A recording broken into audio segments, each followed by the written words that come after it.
Okay, so don't give me shit, but I'm pretty trashed, and I happened, just so happened,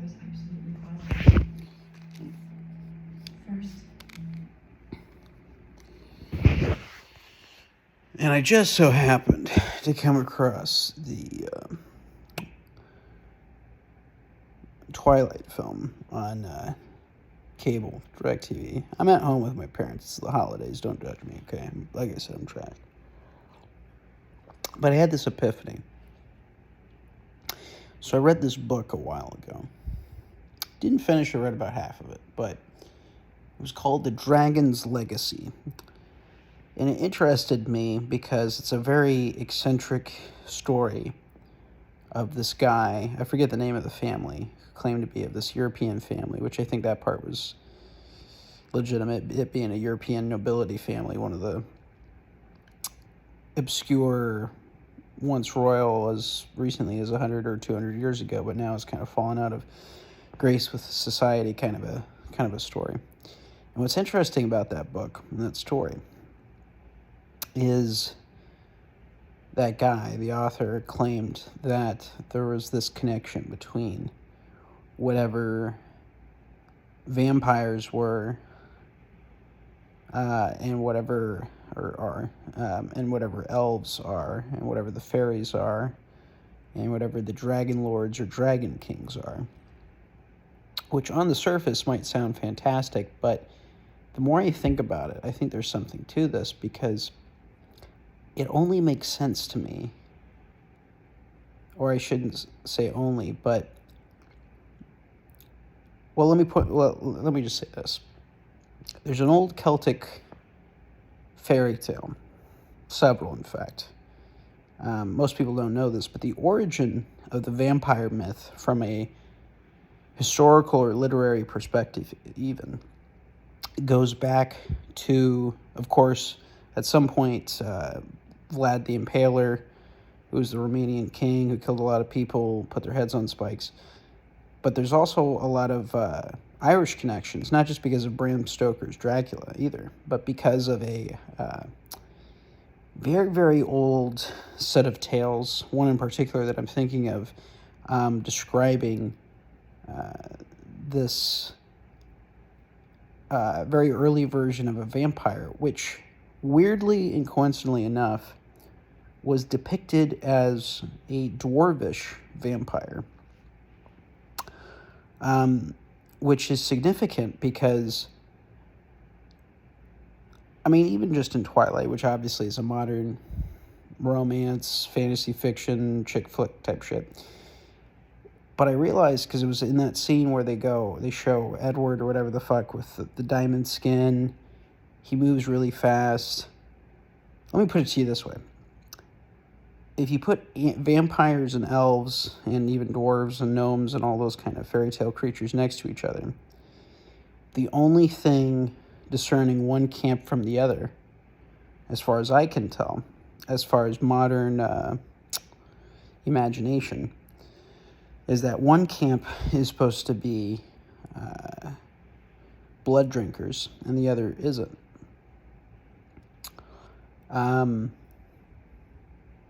Meaning that vampires are the blood drinkers and elves are the supposedly not blood drinkers. But when you get over just that little point, everything else is a match. They're this immortal, humanoid, but not quite human race.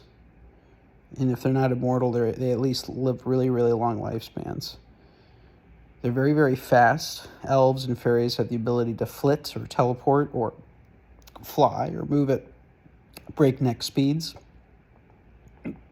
according to folkloric tradition, in a variety of Celtic and even non-Celtic cultures. And then if you combine with that the very ancient Dionysus cults and similar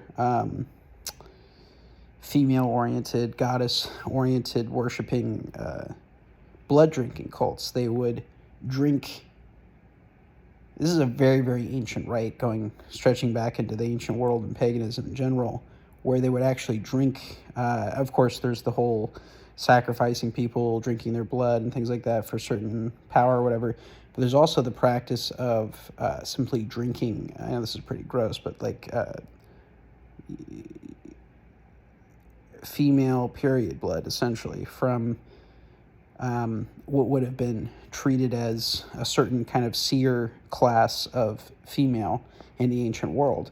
As an example, the oracles of Delphi in Greece, just like the oracles in any ancient culture back then, were typically virgins and were typically of a certain genetic stock that was considered, for whatever reason, royalty or divine, just like kingship itself would be traced back in a certain similar way, so that the pharaohs or the kings or whatever you're dealing with was the head sorcerer, head priest, or whatever priestess. But then similarly, you have these female counterparts of the sirens, the nymphs. They're all the same thing. They're the female priestesses to these supernatural creatures. They're the witches to the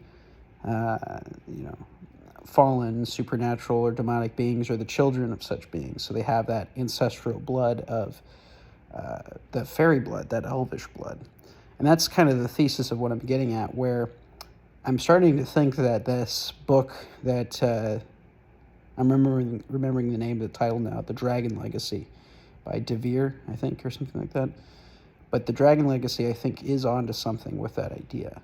That, once again, I'm not saying that the representations of these beings in folklore is literally accurate per se. That could very well be the case as well, by the way, but I'm not necessarily saying that. What I'm saying is that there's enough connections here to show that there's something in common between the folkloric vampire, the folkloric elf or elvishness, and the folkloric, to be of fairy blood. Especially with the connection of this idea of magic and overlapping with the supernatural. I mean, even take Merlin, for example. There's a variety of origin sources for his story, but he's supposed to be, in the Christianized version of the stories, fathered by the devil or a demon, and then, of course, a nun kind of mother, or a saintly mother of some kind, which is the origin of a supernatural power, but then he decides to use it for good or do the right thing or whatever. That's a Christianized version of it. And then the non-Christianized or pre-Christianized version is interestingly similar, because there's this whole idea about,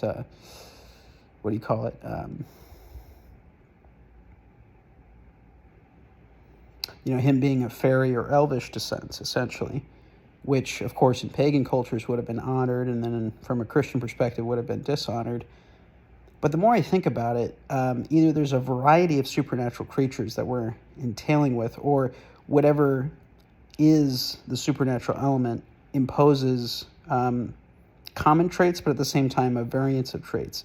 And this goes back to the idea of, even biblical idea of the Nephilim and the Rephaim, where you have this idea of fallen angels or supernatural entities essentially fathering with the daughters of men these supernatural offspring, these supernatural hybrid creatures, which is the origin to the hybrid aliens concepts and all kinds of new age kind of philosophies and alien and UFO philosophies, which I'm not saying aren't real. I'm just saying it's weird for a reason, but it's also everywhere in every culture for a reason. So I don't disagree with its strangeness, but once again, the commonality, the repetition of the archetype is what's alarming or interesting about the phenomenon. And the more I think about this, I feel like there is this very strange relationship that I'm still trying to get to the bottom of between, once again, whatever the vampire is, whatever the elf or elvish or fairy is, with whatever the alien is, with whatever the Nephilim or Rephaim is, which once again goes back to this idea that there are, supernatural lineages or semi-supernatural lineages of a not divine origin, maybe at one point divine origin, but certainly from a Judeo-Christian perspective, of a fallen divine origin, meaning it's a corruption of nature by their very existence, which isn't really just speaking from a place of dogma. It's really speaking from a place, any text of Judeo-Christianity goes over this quite profoundly, but especially in the Book of Enoch, where it really outlines this concept of these fallen beings, the Watchers, whatever they are, the sons of God, the equivalent of the pagan gods of old, are these fallen celestial principalities or elementals or whatever you want to call them, whatever that means to you, depending on what culture and what variants or whatever. And maybe, once again, they do exist in a variety of variants. And whether it actually occurred or not, there is a worldwide belief, especially amongst the royalties, it seems, that they get to claim direct descendantship, if that's a word, from these unions between the supernatural and the earthly humanoid realms, which, once again, in pagan cultures would have been stressed as holy and magical and mystical and fantastic and good in a positive light. But once again, from a Judeo-Christian perspective, it's actually an illusion that paints a actually very nasty, nightmarish picture into a very dreamlike one, which goes back to even the way there's these strange connections between the Bible and Celtic folklore in a variety of ways, where, in Genesis, the majestic serpent of the Garden of Eden, which, of course, influences Eve to eat of the forbidden fruit, whatever that might have been. A lot of people think it's an apple, but really we don't know what the fruit was, which is further described in the Book of Enoch, which is why everybody should read the Book of Enoch. There's a lot of answers to it. But yeah, it gets into this idea that whatever the majestic serpent was is a member of a race of beings, or a kind of a multitude of race of beings, apart from mankind itself, that do exist, that are part of creation, that have, at least in part of their tribe or kind, fallen or become in disrepute, if that's a word, with God, are no longer, have fallen out of favor of God because of their wickedness and their crimes and their leaving of heavenly abodes and heavenly purposes and celestial purposes to instead seek other purposes. And this, of course, even in Judeo-Christian tradition, is actually the origin of all sin, is these fallen angelic or fallen celestial beings, which are of a higher magnitude than we can ever, I think, fully realize or imagine. And then there's this whole idea that even their descendants, which in the first generation would have been titans, like the Greek titans, essentially, something in between giants and elementals or both. And as that lineage would have been watered down, it would still have been fairly potent of some kind of supernatural power or ability or influence. Even the Bible describes the offspring of these beings as not being only giants between the supernatural beings and the earthly women, but that especially in the further generations, they became more normal sized, but still possessed either telekinetic or psychic, or, once again, it depends on what folklore or culture you're looking at. There's still a lot of archetypal patterns that occur across all these cultures, but there's a certain level of, they all have mystical, spiritual, intelligence ability, superhuman strength, superhuman speed abilities in some cases, masters of art, masters of war. They're seemingly both supernatural and enlightened and heavenly, and at the same time cursed and wicked, especially from a Judeo-Christian sense, in that their unions and their creation and their very existence of the offspring are not supposed to exist. In fact, there's a Celtic fairy tale, or not fairy tale, but story of, I think it's St. Patrick, but it might have just been one of the very early Christian saints that supposedly were in Ireland chasing the serpents away, of course, which would have been the wizards or the sorcerers or the witches and whatnot of old, but also perhaps that's a way of describing Nephilim and Rephaim of old, because even in the Book of Enoch it says that of all the things that they revealed to mankind, they revealed the highest secrets of witchcraft and sorcery and astronomy and the stars and all this kind of stuff and architecture and things to their offspring, which would make sense because their offspring would have been the royalty, and they want the royalty to rule over mankind and to give dominion over them. So the more I think about this, there are a lot of connections between all these ideas here, and I think there's something to it. And, I've circled the drain of this idea before, but there was something about watching this film and really seeing the way they depicted the vampire mythos and the things they decided to stress upon. Once again, it doesn't mean that vampires exist in this Hollywood kind of way. Maybe they do, right? But it's impressing upon the very real reality of the belief that through such practices you gain immortal strength. I mean, the very idea of drinking blood, I mean, it's the life force in every culture. It's the, you know what I mean? Like, I'm not encouraging to do it. Obviously, what I'm trying to illustrate here is the repetition of this practice throughout culture, just like sacrifice in general. There's this idea that if you sacrifice something, especially if, that's why child sacrifice and all that is a whole thing, because it's believed, oh, well, if you sacrifice the thing that you're most bonded with, it's more likely to actually reap reward, I was watching this story of this journalist today talking about this practice, and I mean, obviously it's worldwide with the human trafficking and Epstein stuff, but she was talking specifically about it occurring in Africa, where it's very common for people to sacrifice their children in order to try to gain wealth or worldly gain. And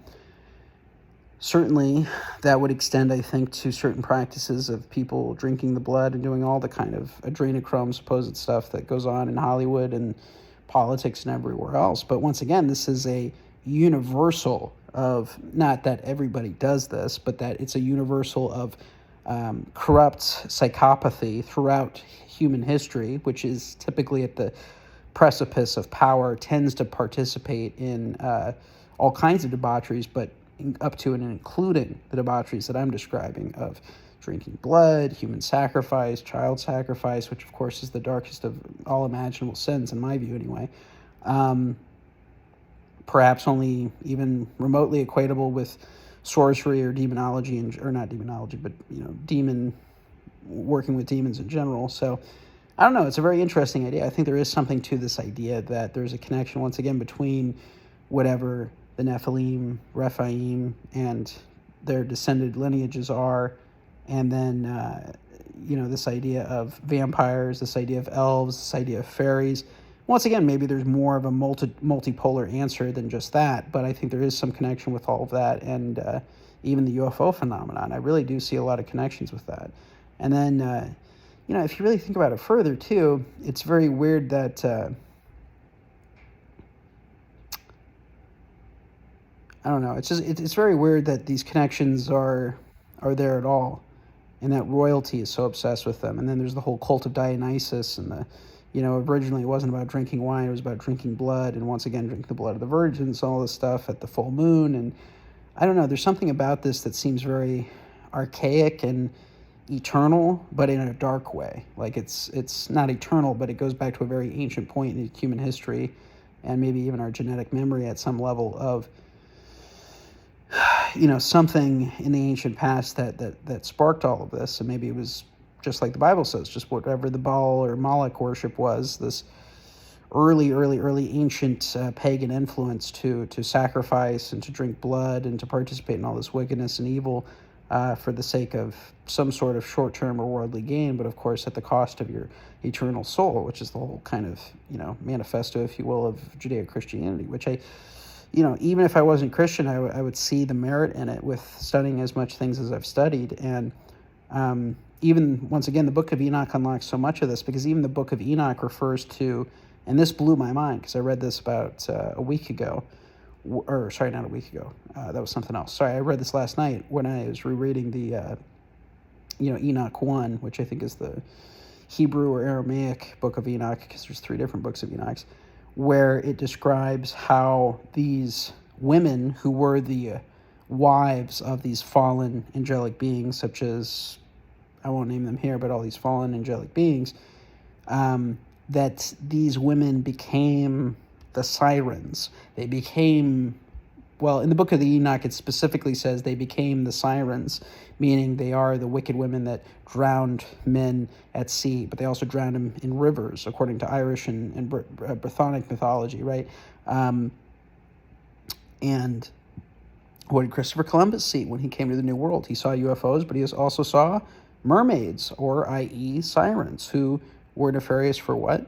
Being very youthful and attractive, and would sing magical songs that would enchant the sailors, that would drive them mad, and then they would drown them under the sea and eat them, drink their blood, do whatever they do. Some kind of consumption of the human life force, obviously, which once again speaks to their spiritual and mental state of being in this state of wickedness or evil, where they feed off of doing deliberate evil, especially in the case of human sacrifice or human murder. So once again, we have this connection between the sirens, the elves, the nymphs, the vampires, all of these things that are hallmarks of not just paganism from a Judeo-Christian standpoint, but of are hallmarks of all religious and mythological impulses of the ancient world outside of Judeo-Christianity. And once again, there's this weird connection between, sirens are specifically a way to refer to mermaids from an Irish perspective, by the way. And the fact that the Book of Enoch, which is a very, very ancient text, at least 1,500 to 2,000 years old for the Hebrew or Aramaic version, the fact that it references this union between the two, and that this is the origin of witches, and that origin of witches is from the union of these fallen angels and what those fallen angels taught these women, and of course their offspring, and the fact that it says that these women who were wifed to these fallen angels were or became the sirens, literally is what's written in the Book of Enoch. It's a screaming connection to all of this stuff. And just as a weird side note, not only does Ireland and Scotland culture claim ancestral connection to an Egyptian princess named Princess Scotia or Skoda, but there's also this whole parallels between, the stone worship stuff and the megalith sites and the construction sites that they did, the concentric ring circles that they did, the cannibalism that's been found at these sites, even sites that weren't there, Gilgal Rephaim in the Middle East, which is supposed to be this construction of the Rephaim. Rephaim are the children of the Nephilim. Nephilim are the children of, once again, the fallen angels, going into the daughters of men, seeing that they were fair, taking them as wives, as the Bible says, and having children with them, which produced these unholy offspring, which manifested as first giants or supernatural giants of some kind. And then furthermore, as the generations went onward and the supernatural DNA was delineated or diluted, if you will, they varied a lot in their manifestations. And what's one of the early Irish depictions of the Irish prehistory? It's this war, essentially, between these elvish, magical race of humanoid beings, between them and the Fomorians, which are described as one-eyed, three-legged sea giants. In other words,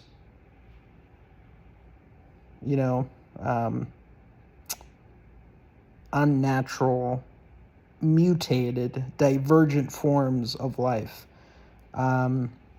And what does Greek mythology have? The Cyclops. So what I'm trying to show here is that there's some connection between, which wiser minds other than me have pointed this out before, these connections between Greek, Egyptian, Irish Celtic, Sumerian, Babylonian worldviews, the pantheons they believed in, but also the supernatural and folkloric creatures that they believed that, very much existed. So, I don't know. I could be wrong, but I'm pretty sure the guy who wrote The Dragon Legacy was onto something, even if his whole thesis or claim of there being, him being related to this thing and it being real. My point isn't necessarily saying that it's real. My point is that these stories are real, and that, even if we're all really just humans at the end of the day, right, which is very, very plausible, obviously, that these stories and folklore are believed by some of the most significant royalty that has ever ruled humanity. And that doesn't legitimize its reality. It legitimizes the reality of it being taken seriously by very important, foundationally important members of society. And once again, I think that there's something very resonantly interesting with all this stuff and its connections, even with the New Age movement and channeling and all this stuff. Just as an example, High Brazil is this very interesting, mysterious, what's called a phantom island, which means it either did exist and no longer does, or is now beneath the earth, or beneath the ocean, or it never existed, where it appears on old maps, ancient maps, but not on new ones, and that it can't be found today, right? I believe it was the Rendlesham UFO forest incident, where there was some kind of data that came in that gave coordinates through some kind of either channeling event. I forget the specifics of it, but I'm pretty sure it was connected to the Rendlesham Forest UFO incident. You have some channeling that occurred, and they wrote down these coordinates. And then when they wrote down the coordinates and looked up where the coordinates were, it's literally the exact freaking location that the Phantom Island, supposed Phantom Island, off the coast of Ireland, in the southwest of Ireland, off the coast of, I think, Cork, where High Brazil supposedly existed, which is this phantom island that was spotted as recently as the late 1800s by eyewitnesses off the coast of Ireland. So whether it's a phantom or a mirage or a spectral projection vision, however you want to describe it or articulate it, there's obviously some reality here with it being a thing, if you will, and that there's this weird connection once again between vampires, the pagan gods, the elves, the faeries, the aliens, the Nephilim, the UFOs. Am I forgetting anything? The royalties of humankind. If anything, I might just be stumbling upon what the elites believe, and there could be absolutely no truth to it, right? But then I think once again, of what the Bible always talks about. And what does the Bible always talk about? In several parts, even Christ talks about this idea. In fact, you could sum up the entire Bible, it's been said before, with this very simple narrative of, I'm going to paraphrase here because I'm drunk and I'm going to butcher it, but essentially that because of this evil and corruption, which began in high celestial or heavenly places, there was a corruption and a denigration of nature itself, which manifested in the creation of hybrid or unnatural, unholy bloodlines or lineages, which even the Bible refers to in the archetypal representation of saying that essentially that the children of man, or the children of Christ, or the children of David, or the children of Abraham, the children of Adam, essentially, will be at eternal war with the children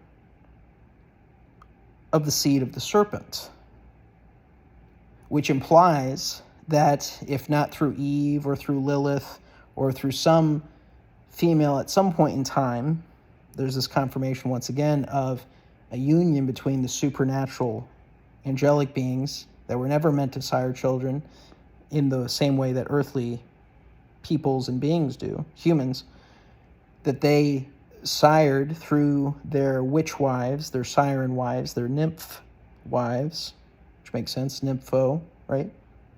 Nymphomaniac, as far as etymology roots here. That through that union, they create this hybridized race of supernatural origin, of psychic or higher intelligence or higher supernatural intuition of some level, or maybe higher biological ability of some level, be they giants in the oversized sense, or maybe just giants in a supernatural sense, that used and profited off of the inherited wisdom that was revealed to them by angelic beings, or formerly angelic beings, who did not have all the secrets of heaven, as the book of Enoch in the Bible lays out, but were only given part of it. But because they thought they knew all of it and wanted to take their destinies in their own hands in the way that they did not sing their morning song. They did not fulfill the purpose of their angelic and celestial spheres, and instead took wives and fathered children and created empires and taught to man all this witchcraft and sorcery and how to work with demons and how to cut roots and pharmacology and pharmacopoeia, all these different things, which I don't even think any of them on their own, as far as I'm aware of, are bad. In fact, the Bible seems to paint the picture that the problem was that they circumvented the purpose of time to give to man things through a shortcut, essentially, rather than having man strive for heavenly secrets, right? And that through these unholy unions, they taught these witch women, essentially, all of this knowledge, which included things that were very heinous and wicked, from drinking blood to human sacrifice to going to war to how to build the best weapons and all of these things. I mean, most of the charges against these fallen angels have to do with teaching mankind the art of war, the art of witchcraft, the art of sorcery, which once again is making deals with demons, essentially, instead of making deals with God. Instead of seeking God for answers or wisdom or power or glory, or asking God for forgiveness, or asking God for, hey, can you do this for me? Instead, you're interceding upon very evil, demonic, fallen things that thought they could pretend to be God, or at least take liberties into their own hands, which comes back to this picture that they want to paint of what these things are. Oh, they're misunderstood. Oh, they're the outcasts. Oh, you need to feel bad for them, rather than realizing that it's literally Satan trying to convince you that he's actually a good guy, which makes sense, right? Because he used to be an angel, so he even presents himself as an angel of light, as the Bible says, right? And not just him, but all of his children, right? We would do this. And it's interesting because, once again, going back to Celtic and fairy faith folklore, there's this interesting phenomenon of the story of the fairy king who talks to either St. Patrick or some Christianized Christian person who basically, the fairy king asks him, he's like, oh, what's meant to happen to us or whatever, or do we have forgiveness or whatever from God? And he says, no, the decree came down from heaven. You and your offspring, i.e. the Nephilim or Rephaim, will never be forgiven and will never be given refuge or respite or repentance, essentially, that they will be wiped off the face of the earth and forgotten. And this is important fundamentally because this is what's illustrated in the Aramaic Hebrew version of the Book of Enoch, which is considered by most as the only legitimate version. The others are more fictional, literary reinterpretations of the idea of the story, if you will, from what I can gather anyway. Because in the Book of Enoch, Enoch is literally, amongst many other things that occur, Enoch is literally charged with interceding on behalf of the fallen angels, including the highest of the fallen, or the leader of the fallen angels, which would be essentially Azazel, or the Lucifer, or Sam, the devil, essentially, and all the fallen angels, the fallen 200 that descended upon Mount Hermon and took wives as they pleased, etc. He intercedes on their behalf. He goes down to the river Dan, which is interesting because tribe of Dan, Danu, the Tuatha De Danann, like the Irish Celt gods, or the race of elvish gods, or magician gods, or magician men, whatever they were.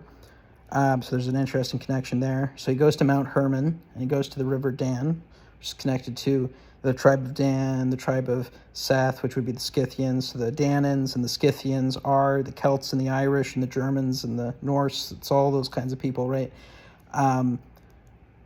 And they're essentially the genetic inheritors of this supernatural union, at least in that part of the world, because I think this occurred in multiple parts of the world. There's a multipolar answer for all this. But it's interesting because I think that these things really did occur. And so anyways, the story is Enoch goes down to the river Dan, and at the base of Mount Hermon, where the fallen angels descended, where there are Egyptian temples, by the way, and there are Hebrew and Abrahamic temples, and there are pagan temples, and all mixes of things in that mountain to be found, and that it is the same mountain that the Greeks said the Mount Olympus and the gods existed on. So there's this huge overlap of all the ancient world beliefs of things that occurred at this one central geographical location. And so he goes down there, Enoch goes down there, and he prays to God and meditates, or goes into a dream state, essentially. And when he has this dream, it's a dream of reprimanding the fallen creatures, essentially telling them, you shouldn't have had mankind, i.e. Enoch, intercede on your behalf. You should have been interceding on their behalf, because what they did instead was, once again, circumvent their purpose, or their celestial sphere, or their celestial function, for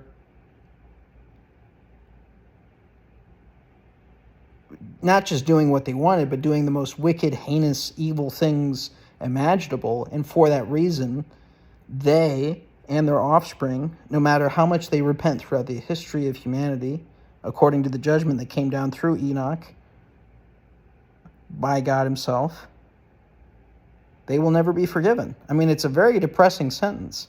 And what's interesting, once again, is that there's a completely separate story here that doesn't just come from the Christianized version of events in Ireland, where they basically are like, the fairy king was like, hey, what's the deal here?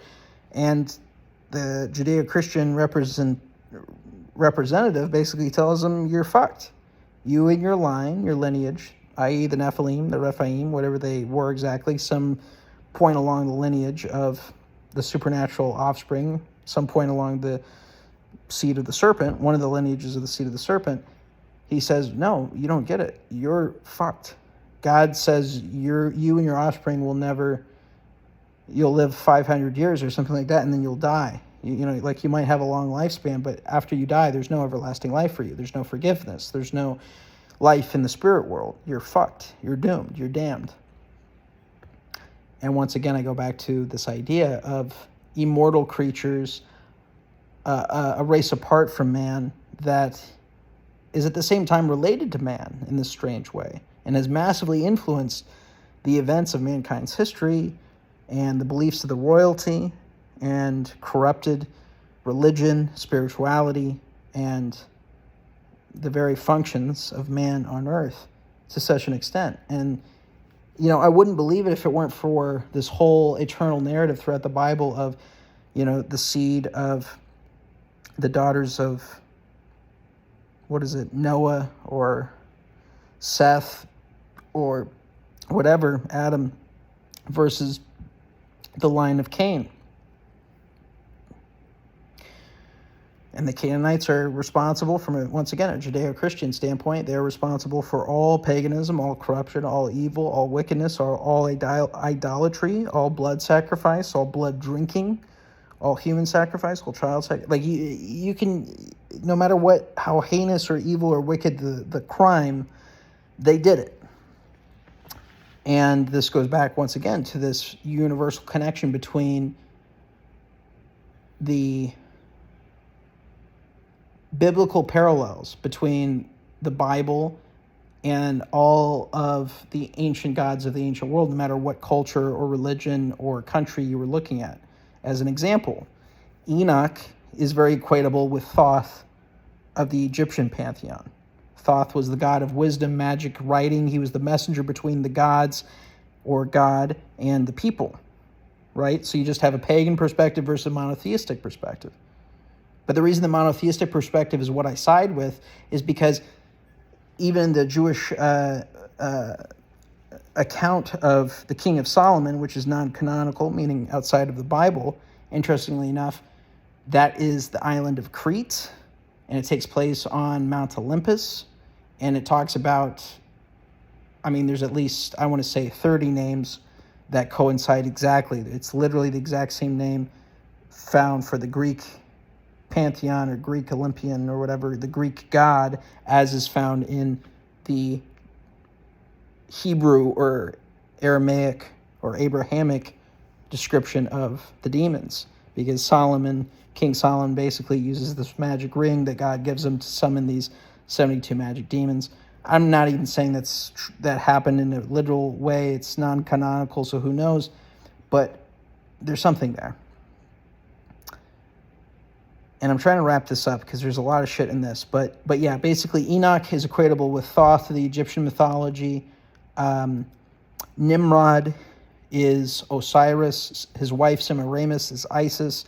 Their child Horus is the reborn Nimrod or son of Nimrod or whatever. In reality, from the biblical perspective, he's just married his mother, which is insane and gross and demonic, and pretended that he was, or really believed that he was the son of his own father, essentially, even though that he was his father reborn. And so this is the origin of ancestor worship at one point. It's also the origin of sorcery and witchcraft and making deals with demons.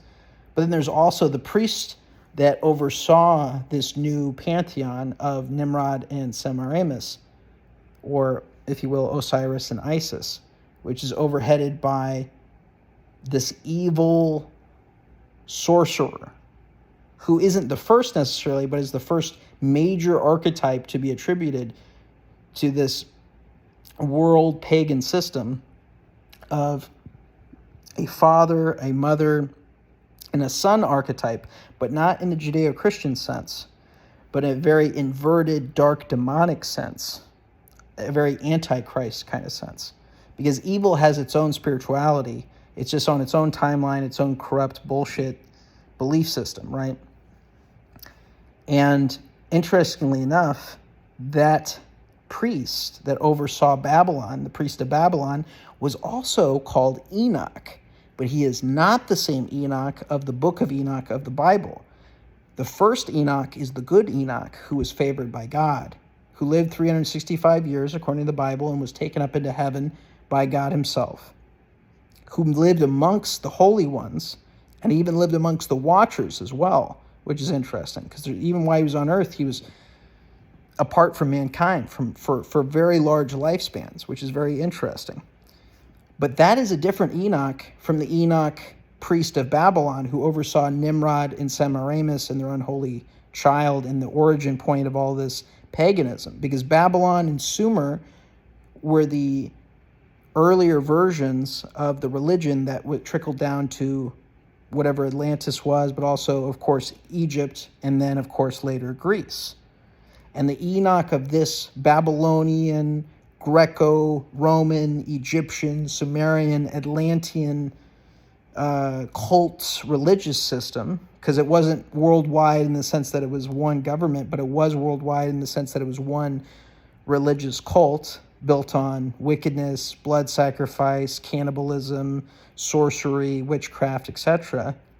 This was being fathered or overseen by a fallen or corrupt Enoch, an Enoch that descended from the line of Cain or Canaan, which is very interesting, especially when you consider that the modern forms of such practices originate from John Dee's practice of Enochian magic, which once again is an echo of this very ancient, in my view, the Enoch of the Canaanite line, or the Cain line, which is corrupt and evil. Once again, you have two competing lineages, the house of David versus the house of Cain, or the house of Seth versus the house of Cain, or the house of Adam or Jesus versus the line of Cain. Because the line of Cain gives you Nimrod, gives you, the Roman, all the Caesars later on. Like, you realize when you trace this back enough that if everything is true, either way, all of the royalties of the world believe this shit anyway, so it doesn't really matter if it's true or not, but it does matter. But at a further level, this stuff is very culturally, historically, and religiously or theologically believed to be real by the most important and influential people you could imagine it being real. So there's something here. And once again, the Bible describes this whole idea of there being a war, an eternal war, until the end of time, until the end of days, until Judgment Day, between the seed of man and the seed of the serpent. And who am I? How wise can I be to say for sure if the seed of the serpent are literally, like some people, like the David Icke crowd will say, are reptilian aliens, or if they're just supernaturally influenced or affected peoples, have psychic or intelligence or some kind of innate abilities, or maybe they don't even have any special abilities. Maybe it's literally just the psychopathic bloodlines versus the good-hearted bloodlines, right? There doesn't even have to be this supernatural element in the way of it being alien or otherworldly to such an extent. But there is the otherworldly element of, once again, a corrupt bloodline that at the very least is psychopathic, if not also very alien. But even the Bible describes it as very alien intervention, so I don't know. I'm kind of between a rock and a hard place here where I'm like, they're definitely psychopaths, they're definitely evil, they're definitely demonic, they're definitely influenced by evil. But whether or not they're actually, you know what I mean? Like physically, genetically different. I mean, you look at Egypt, there was a hell of a lot of chimeras back then, and they were really into magic. They were one of the most, that's where people all over the ancient world sent their people to study magic, was in Egypt, but also even more so in the Brythonic and Irish areas of the world, which are supposed to be, in my view, especially the true originators, progenitors of whatever the Atlantean culture was. They were at least an epicenter of whatever that Atlantean culture was. What do I mean when I say Atlantean? Well, Atlantis was supposed to be founded by Poseidon. Poseidon was supposed to be one of the original gods, and that generation of gods was supposed to be a generation even lower beneath the original gods. So to me, it's just a pagan version of saying, hey, we didn't like God in heaven, and we took things in our own hands. We came to earth. We were supernatural beings or semi-supernatural beings, and so we were able to influence and teach mankind a lot of things, while at the same time being treated as gods and progeniting, and siring offspring with the women of mankind against God's will to, father these hybridized races, which maybe those hybridized races died off very quickly, right? And that's why there's this whole connection with the alien UFO phenomenon of trying to, procreate or get this hybridization program solved. Who knows? All I know is that there's very weird, very interesting connections between everything that I'm talking about. I'm not the first person to point these connections out. I love researchers like Jacques Vallée and people like him who have pointed out similar things, but honest to God, I came to all of this on my own in a variety of ways. I've been researching it since I was a kid because it all began with me studying Genesis and just being so profoundly awestruck that the Bible basically admitted that fallen angels sired this otherworldly offspring that began with giants and then became a variety of heroes of the ancient world, of renown, right? The mighty ones, as they're referred to, or the demigods, as referred to in any of the ancient world, right? There are these special creatures or characters. Are they vampires? Are they gods? Are they sons of God? Are they giants? Are they the sirens? Are they the Nephilim, right? Are they the nymphs? Are they the elves, the faeries? Are they all of the above? Or is this all one network of interrelated and various offshoots of one very interesting but strange blood lineage of people that may or may not be genetically, at the end of the day, human? And I'll just finish with, it is pretty interesting that the genetic code does seem to suggest, I'm not an Ancient Aliens guy, really, at all. I hate that show because they project their own biases with that show. And I think try to brainwash and influence people with that show. And History Channel is definitely owned and operated by the CIA, but I think there's something there with all that shit. So maybe I'm just crazy, that's possible too, but I think I'm onto something. I've been studying religion, folklore, supernatural, paranormal accounts for literally over a decade, quite religiously, and all I can say is that I'm either onto something or I'm onto a nervous breakdown. I'll let you decide.